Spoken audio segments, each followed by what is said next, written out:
Are they gone? Is everybody gone? Alright, let's make sure everybody is gone. Because I wanted to make sure I got out of the way out of all of the sycophants, all of the people who decided to shoot their reactions to Lovecraft Country. And you guys know me. I've never been one big on the crowd, but you know what? And I apologize for taking so long. I really apologize. But I wanted to make sure that when I did it, it wasn't because I wanted to be a part of the rush, because the show is so incredible and we are weeks removed from the season finale. So I wanted to be able to do it comfortably. So guess what? We about to do this. We about to talk about it. Episode 10, season 1, Lovecraft Country. OMG. I am so hyped for this because it ended beautifully. All right, so are you ready? I hope you are, because I'm ready. Brain, mouth, heart, love and passion are ready. So, oh, and my new setup is ready too. Oh, so get ready. Let's go. Yeah.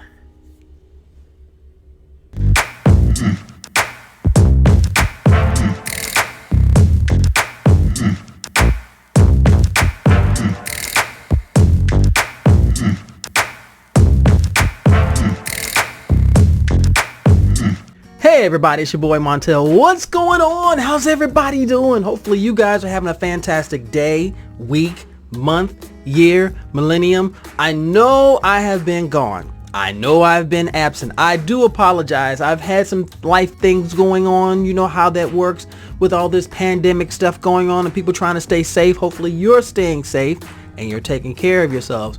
Thank you so much, you guys, for checking me out. I've got some things that I've been working on.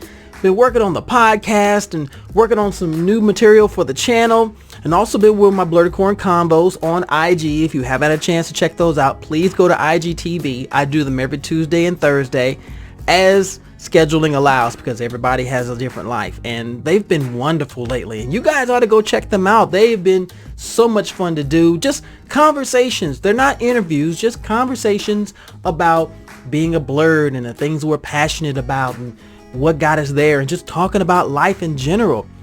Sometimes you don't know who's going to influence what you love until you see somebody that looks like you do the thing. As you can tell, I got a new setup too. I've been trying to be all fancy and stuff. I wanted to delve into doing Twitch. I don't know if I'm going to do that, but this has been more for the podcast, because this makes it a lot easier than having the microphone right here. That gives me more room. The arms can cascade and gesture more, and I feel like I can just do magic tricks and stuff. Okay. But thank you guys so much for checking me out. Thank you so much for all the support. Thank you to the new subscribers. Thank you for people coming and checking out our podcast, Blerdicorn Speaks, with me and Miss Angie. We have been putting in work. Season 2 is about to end. We're about to roll into season 3, and we've got so much more going on. We're going to have more interviews. We're also going to have more fellow podcasters on as well. So go check out the previous episodes and check us out. The channel is still going strong. As you can tell, I'm here. And we're working on merch, so you guys can get your own hashtag Blerdicorn shirts.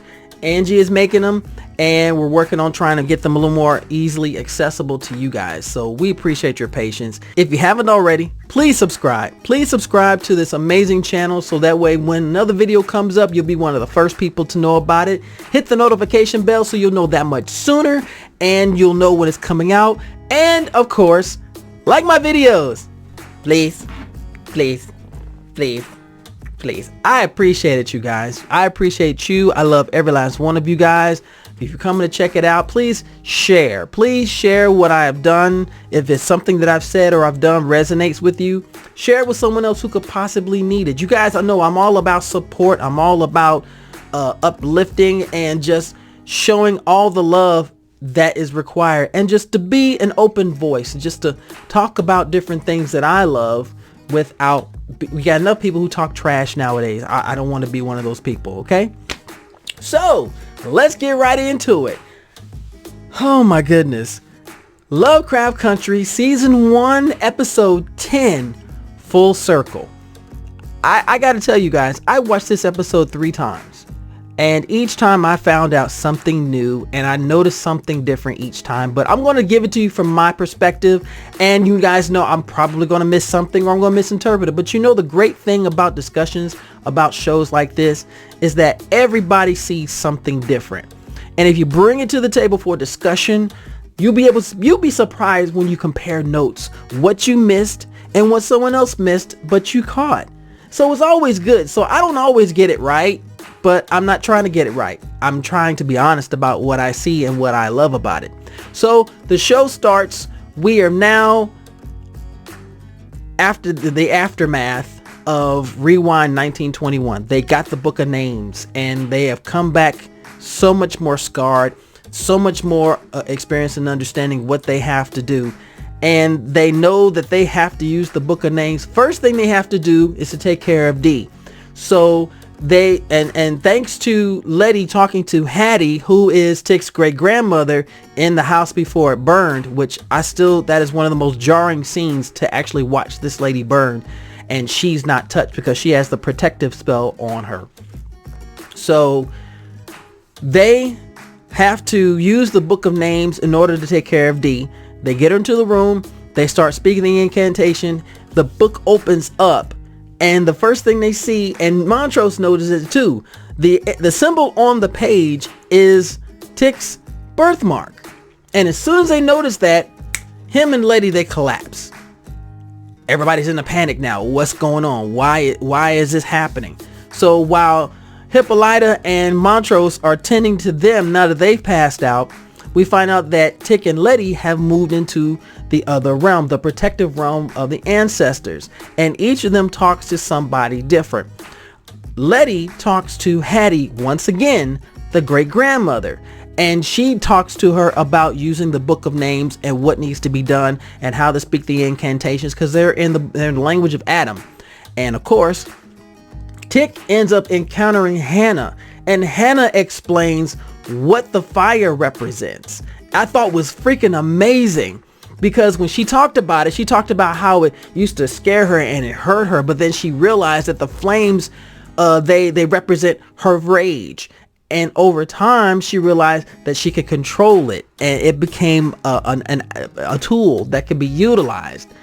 And as she explained, Tick became more aware of what's going on, and he realized it is bigger than they're expecting, because they've got to save the family. So they're going to do everything they can, but they're going to take it one member at a time.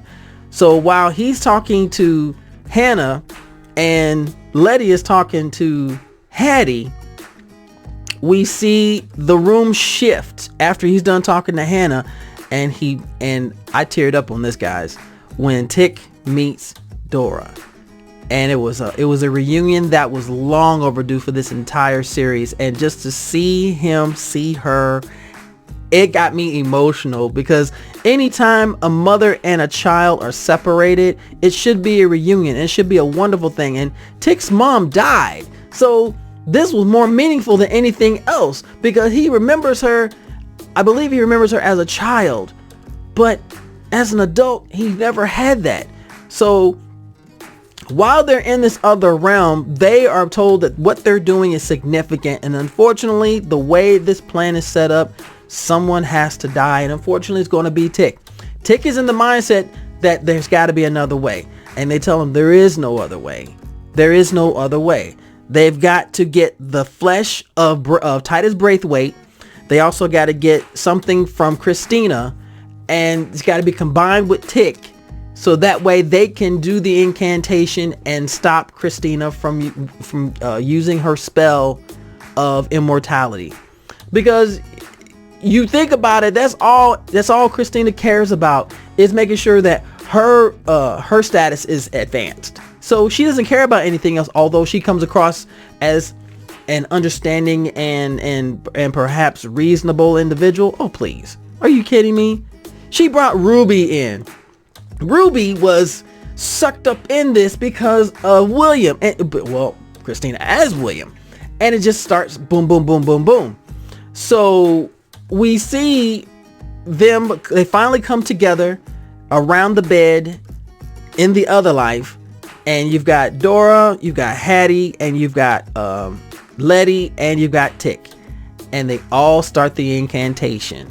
And what they're doing is they're removing the curse that's on Dee that was placed on her by Lancaster two episodes back. It was 2 episodes back. And I don't tell y'all, that was creepy to see her be cursed, and the man, how it manifested. The two from Uncle Tom's Cabin, just really demented. Oh my gosh, yo, I was like, are you serious? Yo, that's nightmare material. So as they're saying it, in one realm you see the curse start to manifest on the bed, and it looks like flies, and the flies are starting to take the form of Dee. And in the other side you see Hippolyta and Montrose trying to revive Letty and Tick, but Hippolyta looks over at the bed and she screams, Montrose, look. And slowly Dee starts to be restored back to who she was. The only problem is that the curse was put on her arm. I believe it's her left arm. Her left arm is done. It is thoroughly destroyed. So in the other realm, poof, the curse has been lifted, and they know what they have to do, talking to the ancestors.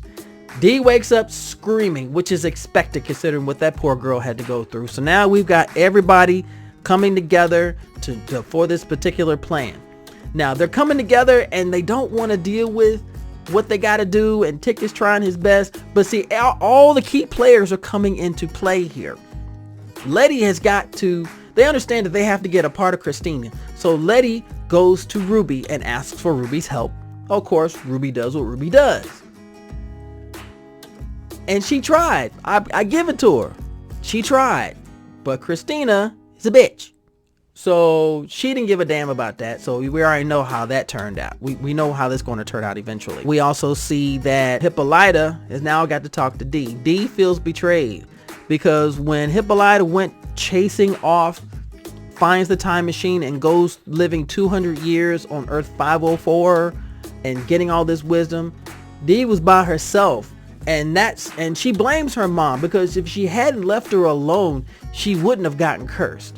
And to be fair, I relate to that. I understand that. As a parent, I never want to leave my kids unprotected until I know that they are good to go. And that would have been the best thing for you to do. Make sure that Dee is good and then go running off. But she followed her instinct and she did what she felt was necessary. That episode was phenomenal. That episode of Hippolyta and her progression to be who she is phenomenal.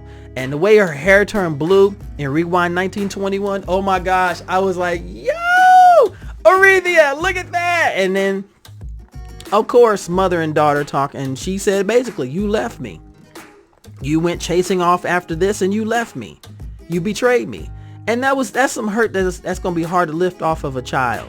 But Hippolyta is determined to do it. And we find out a little bit later that it does come to that progression. So we've got a plan. The plan is to go back to Artem. But first, they need to, before they go to Artem, they need to get the flesh from Titus Braithwaite. So what do? I still think this is one of the craziest things in the world. They take the elevator down into the caves. They go all the way back to where the museum, into the chamber where the compass is, and they put salt around there. They put the symbols on 2 ends, and they start the incantation. First incantation brings Titus Braithwaite. Sorry, I'm saying Braithwaite. I know people who are last name are Braithwaite, so I said Titus Braithwaite. He pops and says, "What are you doing here? Who are you?"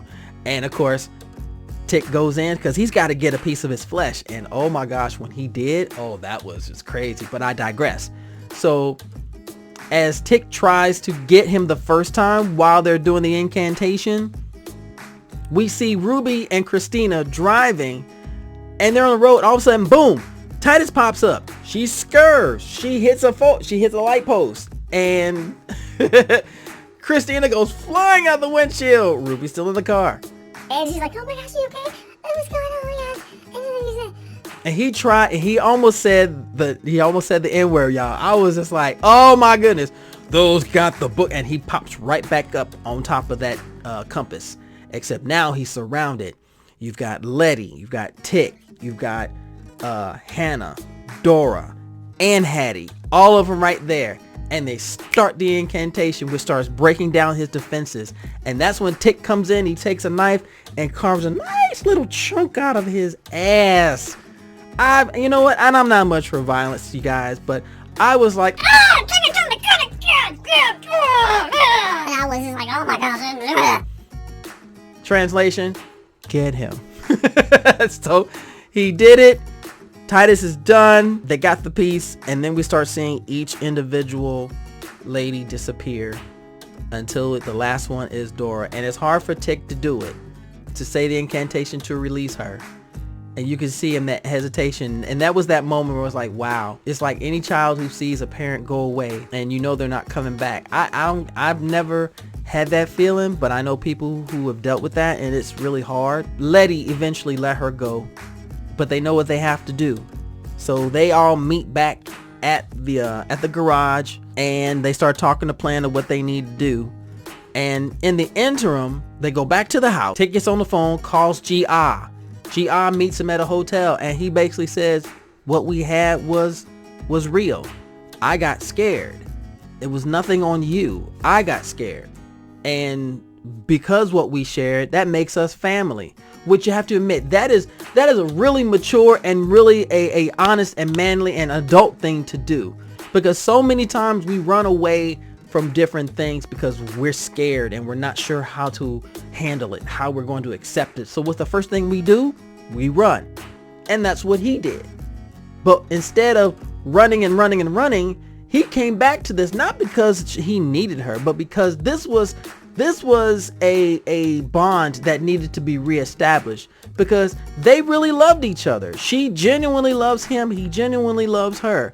Mind you, him and Letty are together, but that doesn't mean they can't love each other and be family. And that's what she needed, because we find out that her mother finally accepted her, but she died. He told her what the shaman told her, and he says, no, we're family. You coming with us. And she is now an integral part of this plan.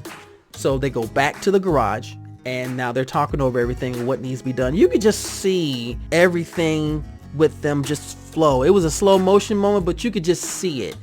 And I dug it. I dug it. And the music in this show is phenomenal. When they played that music that they played in that scene, oh my gosh, I even Shazammed it, y'all. For real. I tell you how much I really wanted to remember this song. I Shazammed it. And if you don't Shazam a song, that song didn't touch you. And that song touched me. So I'm going through my Shazam, going through my library. It was called Ready or Not by the Highland Park Collective. And let me tell you, I played that Joker twice. I was that Joker, that beat slapped, and it brought you into the mood of, okay, this is what we're going to do. So I digress. We go back to the garage, and right there we start seeing everybody doing their part, cleaning things up, getting prepared, because they know that this is a very important mission. And it's a possibility that somebody's not going to come back. Although there's a hope that things will work out, but we already know how that's going to end. So in the interim, we see while they're in the garage with the book of names and they're talking about what they got to do. Oops, sorry, I made a mess. My bad. We also see that here comes Christina. She comes in, and Christina does what Christina does. I'll make a deal. You give me the book of names, I'll leave your family alone. Yeah, right. How many times have you made a deal with somebody and you broke it because it didn't justify your ends? So there, and she went to Tick. Tick looked at her and went, no, nah, step out, jet, depart, vamoose, leave. We're gonna do this for our family. We're not doing anything for you. Ain't got nothing to do with you. In fact, you're the reason why my family is in danger, because you are too damn selfish to do things any other way. Leave us alone. We're good. And she leaves, of course. And we also find out during that time, that's when Ruby had a change of heart and was going to help Christina. Was going to help Letty. But we don't find out what happens. It just the scene just kind of goes and just disappears. So we see them getting loaded up in the car. And as they're getting loaded up, who pops up out of nowhere? Ruby pops up. And she's holding a vial. She's got Christina's blood. The first question would be in my mind is, how did you do that? How did it even happen? And then the hackles on my head, on the hackles on my neck started standing up because I knew something wasn't right. Something wasn't right here, but you always want to ride it out to see how it goes. So everybody gets loaded up. We've got Montrose, Letty, Tick, Ruby, GR, Hippolyta, and of course we got D in the back. And they're on the road and they're singing and everything. And what's funny is the song they were singing, my podcast partner Angie pointed out to me that this is where she started realizing that something was wrong with Ruby, because Ruby mentioned this is a song earlier in the series that she didn't like. She didn't like that song. But she's riding in Woody with everybody else singing this song. And I said, so boy, it's Christina. It's Christina.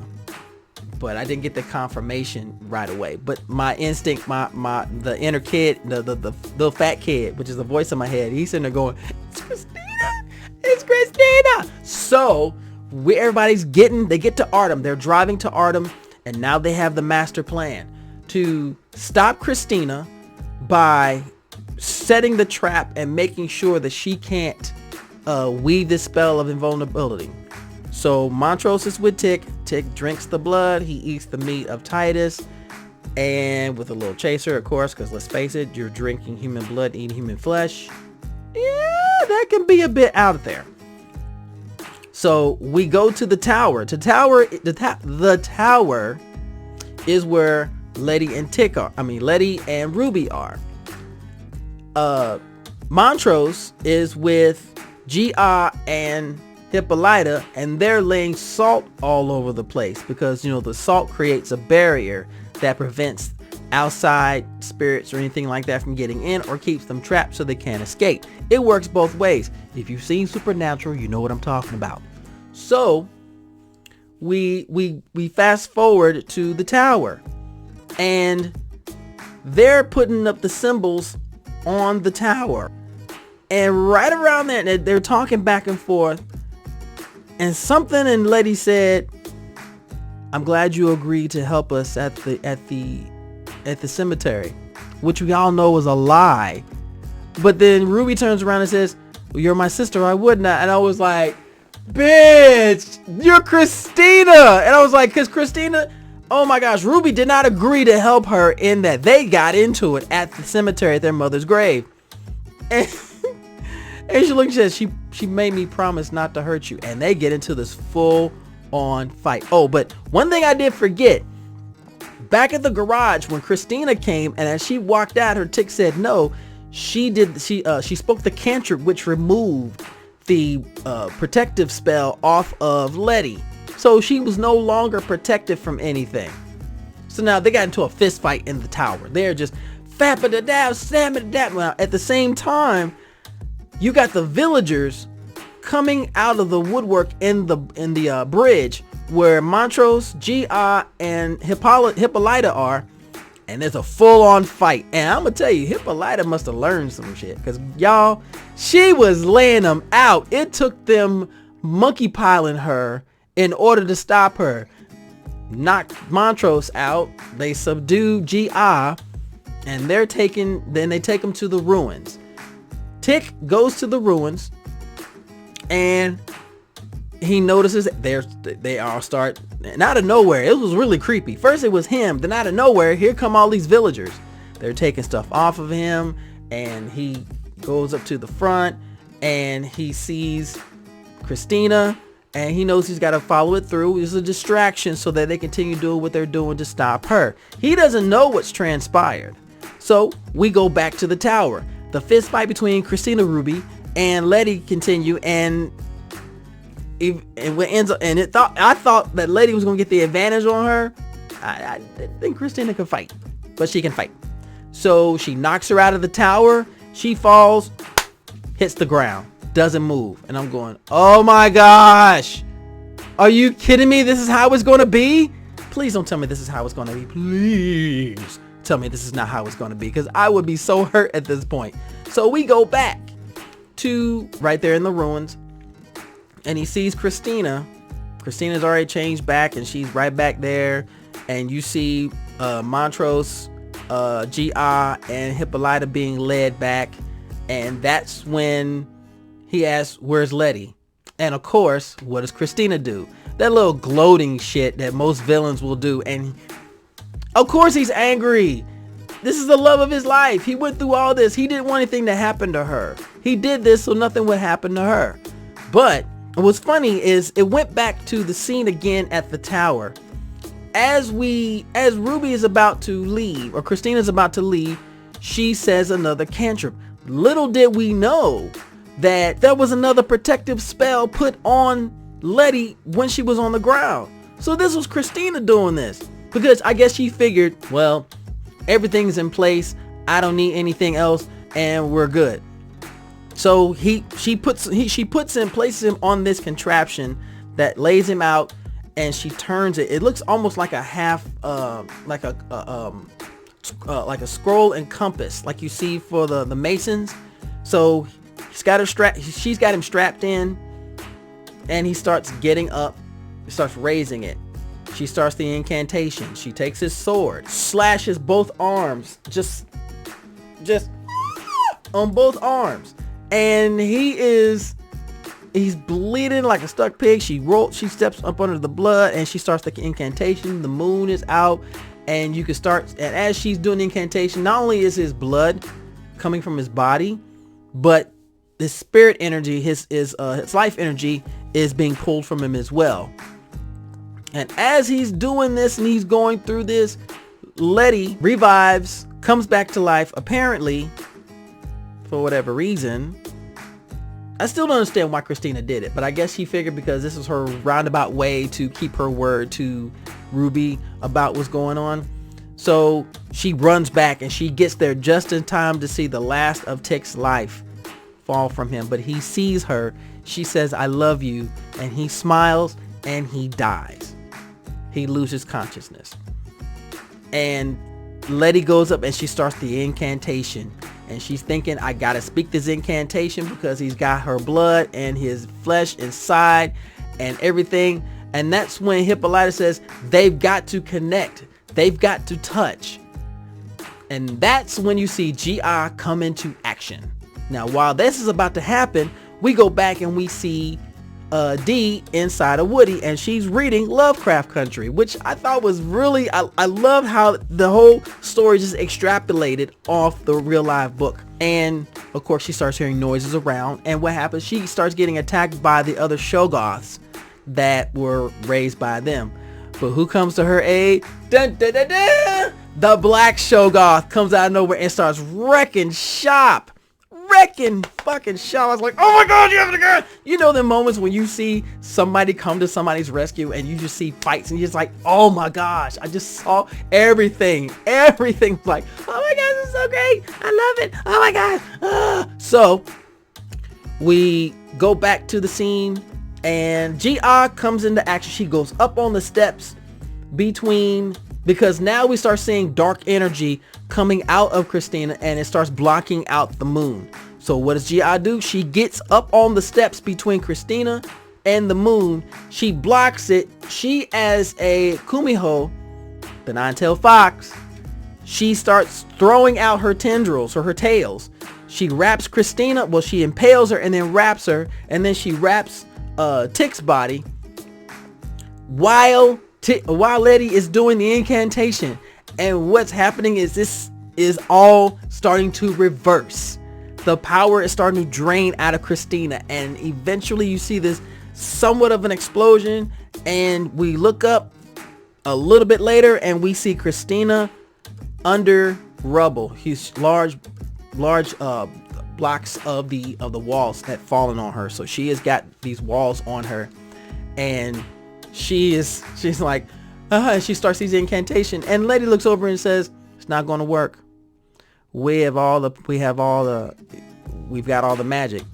She said, all of the magic? I don't have any magic. She says, all the magic's been locked away from you, from all your people. So in other words, magic's been taken away from the white folks of the world at the time, and black folks now have all the magic, which I thought was such a brilliant moment. It really was a brilliant moment, because at that point you said, okay, you had it, you abused it, now we're going to take it, and use it for what it's intended for, which I always thought was a great thing to show that, guess what? Black folk have always had that power, have always had that magic. Black girl magic, hashtag. So yeah, I don't forget stuff like that. So we see that is done. Now you see all four of them go over to Tick's body, and it broke my heart to see Montrose saying, come on boy, come on. He did not want to admit that Tick was gone. He did not want to admit that. And no parent wants to bury their child. And this, unfortunately, in this huge treasure hunt, for a lack of a better term, in the end he lost his son. But that's when Hippolyta brings a letter to him that Tick wrote before he died, basically telling him, I did what I did for my family. I would do it again in a heartbeat. I wish it was a better outcome, but this is the way it had to be. And I want you to raise my son to be the man that he intends to be. You have that chance again. Do it right. Do it right. And help George grow up to be the man that we all need him to be. The author of Lovecraft Country in that particular storyline. And it was so brilliant. And then you see them put Tick's body on a makeshift cot, and they all start taking him, and they start walking, taking his body back. And you see, whereas you still see all the salt that's laid out, and it's like literally leading them back to where they were, as it will, just like really, really tiny breadcrumbs. And as they're going back, we go back to Christina, laid up under the rubble, still there, and she's suffering because, yeah, she's hurt. This is what's supposed to happen to bad guys. But then we come over and we see Dee still got her coat on, with the black Shoggoth walking up right behind her. She shrugs her shoulder, and the coat falls off. And what do you see under that coat but this crazy looking arm? I mean, this Joker is nuts. It literally is futuristic, because we go back, and I think back to where Dee was talking to Hippolyta, and she says, I want to show you something. She leads her down the hallway, and she takes her to another room in the house. And all you hear are these futuristic sounds and beeping and whirring and buzzing. And Dee's face just gets humongous. That's where we lead, and that's where I believe that the technologies and the wisdom that she had learned while she was on her path during the 200 years, she brought back so she could take care of Dee, so she could take care of her daughter. And I thought that was so fucking amazing. That's what a parent will do. You will go to any length in the world to take care of your child. And she did that. She did that, and she did it in such a way that was beautiful, and I loved it. Although I did like the moment when she came in and she dropped the Orethia Blue comic in front of Dee, and Dee starts looking at it, and you just see, and she says, I met an artist named Afua, and I started screaming because I am such a fan of Afua Richardson. That lady's artwork slaps. When I tell you, I actually have two of her badges that she designed from Dragon Con that I wanted her to sign, and I wish I had them when I saw her and I had the chance to meet her. Very, very, very talented, very amazing. Oh, just a phenomenal creator. This woman can do it. This woman can do it. If you ever get a chance to check out Afua Richardson, go check out her work. This lady is traveled. She is talented. She is everything, y'all. Everything. I am a fan. But we digress. So Dee shrugs off the jacket. You see this fantastic looking arm. Fantastic.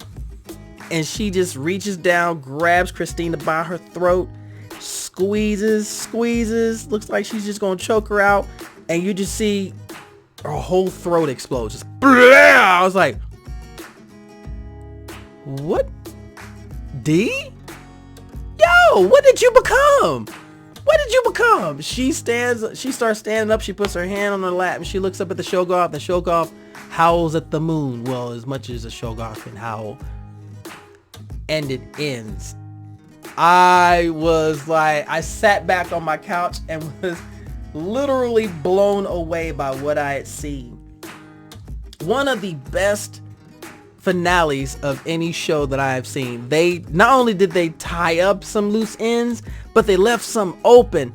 So when season 2 gets greenlit, and yeah, I am still waiting to hear about season 2 being greenlit. They greenlight season 2, I'm there. Everybody is there. Everybody I've spoken to, Lovecraft Country has really taken them by storm, and they have genuinely loved this. The way it was written, the actors, the story, the different elements. Anytime a show comes together that brings you in and you can't help but talk about it, as soon as you mention it, you can't help but talk about it. And just mentioning Lovecraft Country, you can tell people who have watched it and have experienced every bit of every nuance of the show. And you can tell the people who haven't seen it before, but they're interested in watching it. So you see the excitement on people like myself who talk about the characters and the story and how they take a genre that is rarely visited by folks of color and make it their own. And you take source material from someone who has been proven to be a racist, and you turn it on its ear and you make it beautiful. You make it a masterpiece of storytelling. That settles in my heart, and I am forever a fan of Lovecraft Country. Forever a fan of Lovecraft Country. If you haven't seen it, go watch it. If you've seen it, go watch it again. Recommend it to everybody that you know.